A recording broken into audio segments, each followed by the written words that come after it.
Hello everyone and welcome to All Things Watched. In this video we are going to talk about the brand new movie Last Breath. Now this movie is based on a true story, so I just want you folks to realize that when we're reviewing this movie we are not basing it on the actual real life events.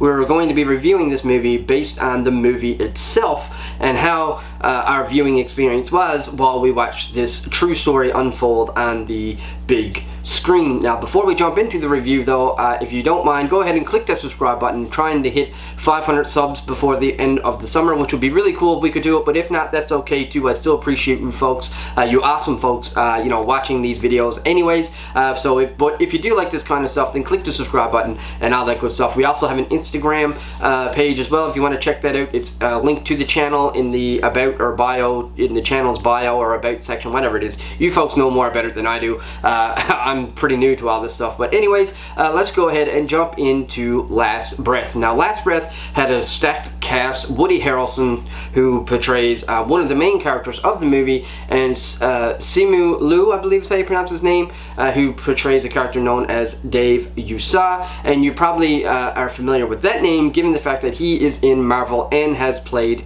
Shang-Chi.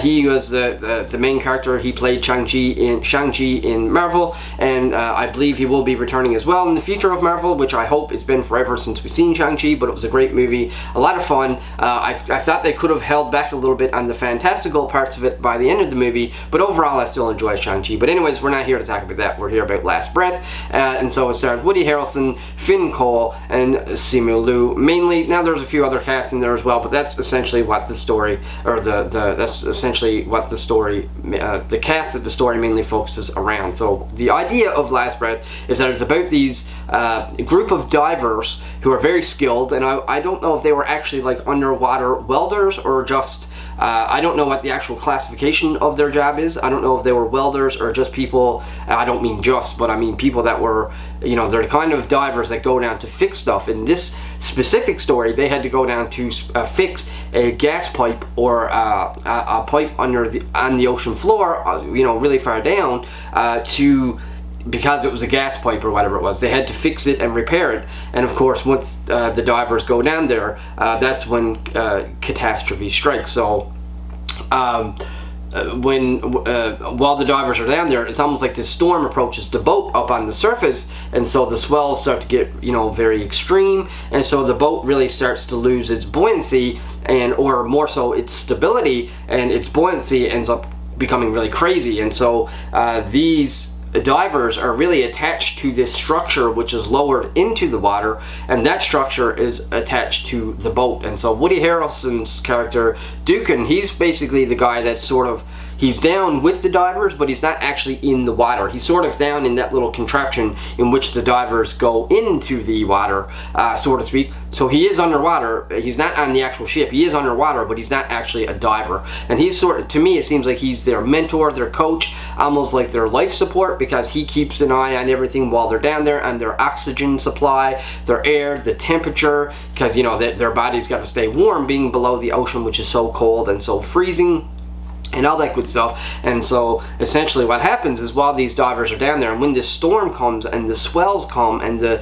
stability of the boat sort of goes away and it becomes very buoyant, you know, one of the divers ends up losing their lifeline, which is, from what I can tell, air, heat, you know, to keep them warm, and then also there's something else. It seems like there's 3 lines in it too. There's oxygen, temperature, and I'm not even 100% sure what the other line is. Maybe electricity or something, so they could see with lights. I'm not 100% sure what the 3rd line is, but either way, because this is their life support in the film, they call this their umbilical cord. They probably call it that in real life as well, because, you know, the umbilical cord is where the mother and a baby is attached inside of the womb, and of course the umbilical cord is where a baby grows and gets a lot of its nutrients from the mother. And so that's essentially, I would assume, why they call it the umbilical cord here, is because they are attached to the ship, and the ship is feeding them all that oxygen and, you know, the warmer temperature so that they don't freeze, and it really literally is their life support system. And so one of the divers down there ends up getting severed from that and ends up losing his oxygen, losing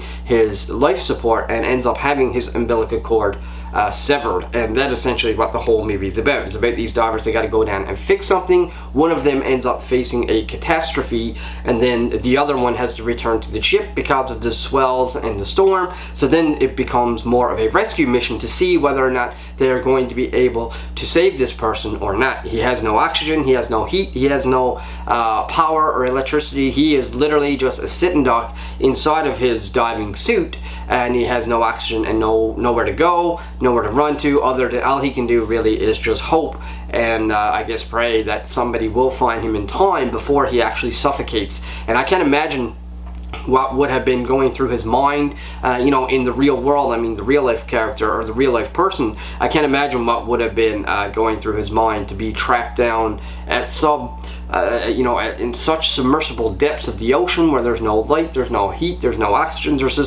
just nothing really, and it's dark and it's gloomy. There's probably not even that much hope. All he could do really is just, you know, basically hang on for as long as he can. So I will not go in as far as saying whether or not they do save him or not, but you know, it was just a whole crazy experience. And you know, once he loses oxygen, you know, you can't live very long without oxygen. So it's a really it was a really interesting story, I thought, and I thought that they really adapted the story really well on the big screen. I loved all of their performances. Like I said, I loved the story itself. It was very gripping, very compelling. The special effects were done really well in there as well. I'm trying to see excuse me, there's another actor on here. Oh yes, Cliff Curtis. Cliff Curtis was in this movie as well. He's another great actor. I haven't seen Cliff Curtis in a long time, but he's actually the captain of the boat. So it was great to see him in here as well. I'm a big fan of Cliff Curtis. Loved him in Fear the Walking Dead. I think one of the biggest mistakes Fear did was kill him off, but maybe there was a contractual thing. Maybe he didn't want to be there anymore. I'm not 100% sure what the reasoning was behind that, but I'm a huge fan of Cliff Curtis, and it was great to see him here, and he did a great job at portraying a captain and doing, you know, what he thought was best for his men, and then also for him doing what he thought was best for the divers, while also having to think about, you know, having to keep everybody safe, you know, not just the divers, but he also had to keep everybody above, you know, who's in these swells going through the storm. He had to keep everybody safe, and honestly, I thought this movie was done really well. The only complaint that I would say about this movie, if I were to nitpick the movie, I would say that I wish that it had have been a little bit more dramatized. Oftentimes, whenever you know, a film studio, you know, tells the story of a true story or tries to recreate and tell the events of a true story, they oftentimes have the events dramatized, sometimes even exaggerated, just to make it more compelling, to make you, you know, be sucked into the movie a little bit more.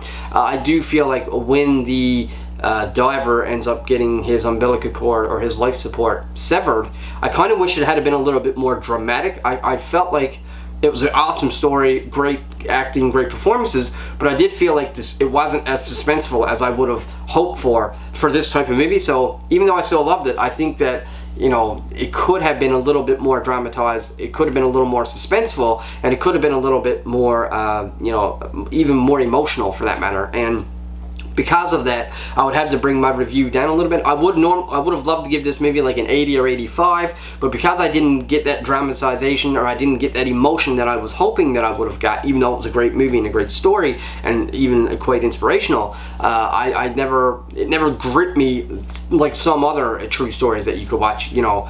So because of that, I would give this movie probably like a 70% rather than like an 80 or 85%, because I just felt like they could have dramatized it a little bit more. But I still loved it overall, and a 70% is still good, and all these things are only subjective. So with that being said, folks, that's my review of Last Breath. Let me know in the comment section below if you've seen it, and if you'd like to tell me why or why not you like this video, click that subscribe button, leave a like, and comment down below where we can talk and converse about this movie and all that good stuff. And that's pretty well all I got. So until the next video, take care.